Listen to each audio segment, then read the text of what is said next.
This podcast is sponsored by Mark Smith at Oars Capital, an SEC-registered financial advisor with a legal obligation to put your needs first. Mark works with clients on everything from financial planning to retirement strategies to investment management. Go to oarscapital.com or call 717-601-0651. 2 semesters in a row, now coming up on a third. COVID is causing chaos on college campuses.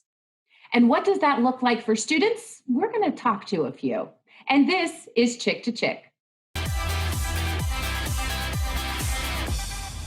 Carrie, this is really getting tough for these college kids. 2 semesters, this is coming up on the third semester now.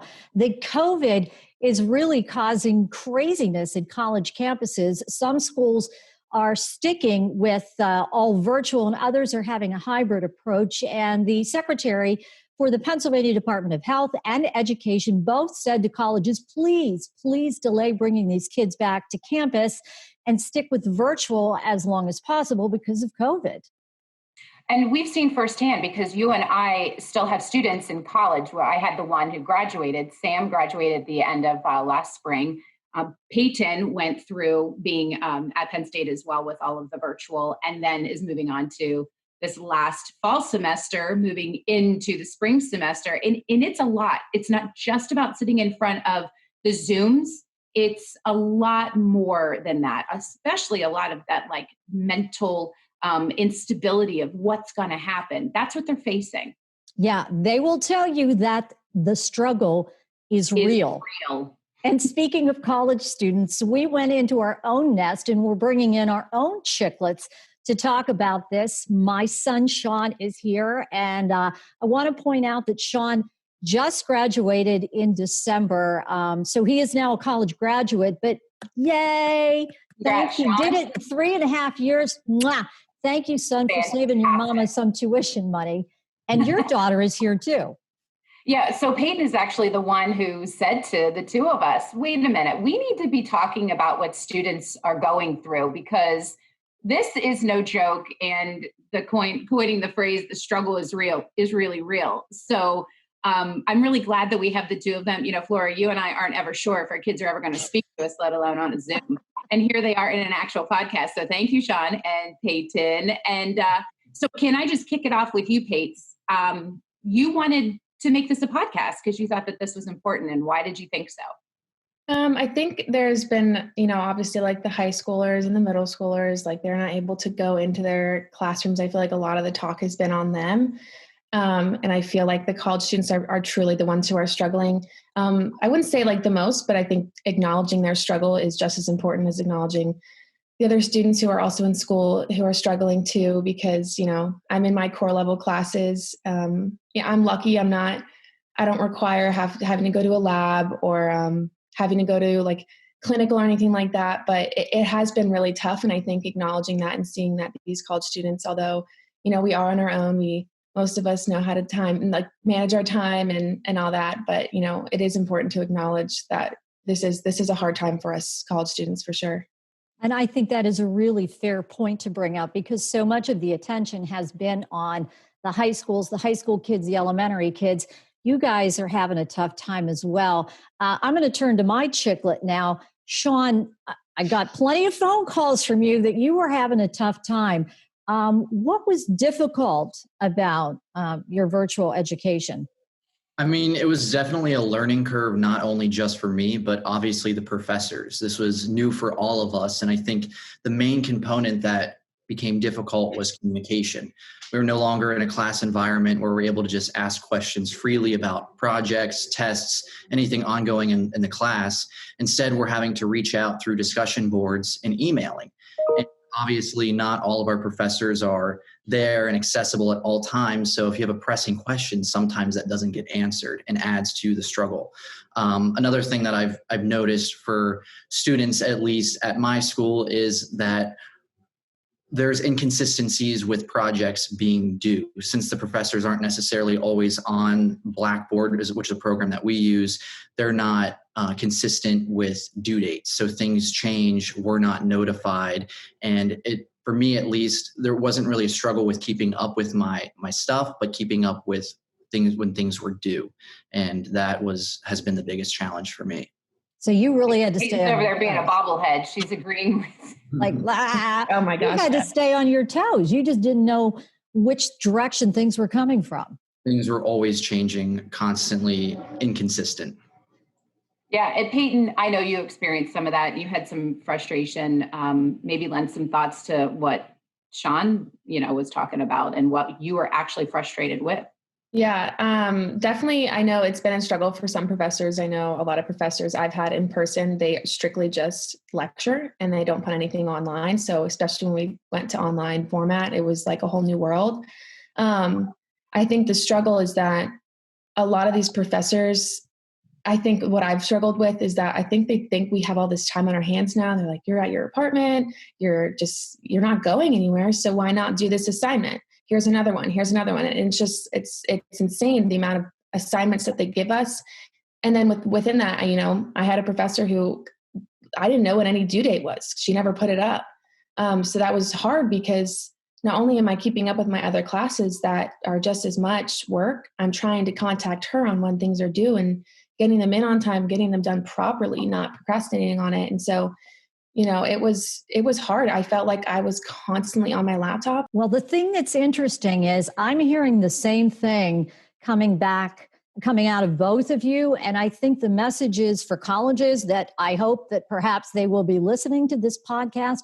They need to improve communication with students and they need to improve access that students will have with their professors, because you guys are saying the exact same thing and you go to two different schools. I want to know what it's been like mentally. There hasn't really been a social life that's really attached to college. And it's a little different for you, Sean.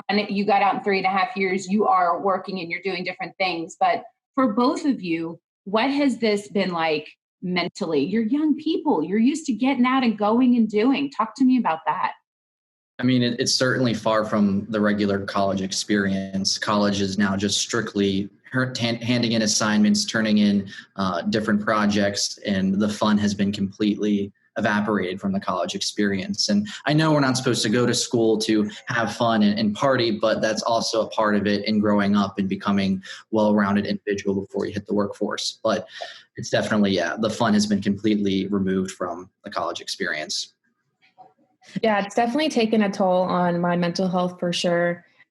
Just like I said, constantly being glued to this, there were days where I'd have Zooms all day long. And right when I get off of it, I'm like, well, I'm right here. Why don't I just do my assignments? And then I realized I have gone from 8 a.m. to 10 o'clock, just constantly on my laptop. And it doesn't hit me until afterwards. Thank God I have my roommate and it's just us two and we do have fun together. And I'm really thankful for her. But it's been tough because it's not the same. You don't have the interaction on campus. You don't have the interaction of your friends as much as you want to. And just constantly doing these assignments and having, like we were talking about, the lack of communication, it weighs on you even more, just the stress of getting things done, the stress of making sure they're done well, and not really being able to have that one-on-one conversation with your professors. All right, here comes the $50 million question. This is the final question, and it's for both of you. Sean and Peyton, do you guys feel like you're really learning anything in this format? Sean, you go first. I mean, online education was here prior to the pandemic, and that was something that I participated in. And I think online education is certainly easier because you have resources at the palm of your hand. At the same time, though, when you're taking tests and things that you're supposed to normally study for, everything's become open book. You're not sitting in a regular testing environment where you have to retain the knowledge and apply that to a test. You can use your phone to look up notes. You can use your textbook to have things that you noted down and reference that while you're taking a test. So it's certainly less challenging in being able to apply knowledge that you've learned from your education, but it has been more difficult in staying on top of turning in projects and staying on top of my agenda for each class. All right, Peyton, your turn. Yeah, I think it really depends on the class. For my class, for my majors, I'm so interested in it, so I'm already paying attention for sure. But those classes that are, gen eds and whatnot, like Sean said, everything's kind of at your disposal right there. But I will say, for my roommate, she's a nursing major, and she brought up a very good point about being online and learning.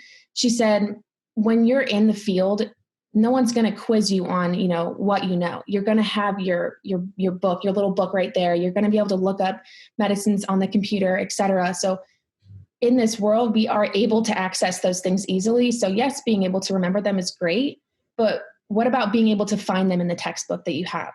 So being able to know, the professor said, I'd rather you not memorize everything, but be able to find it in the textbook so you can find it later on.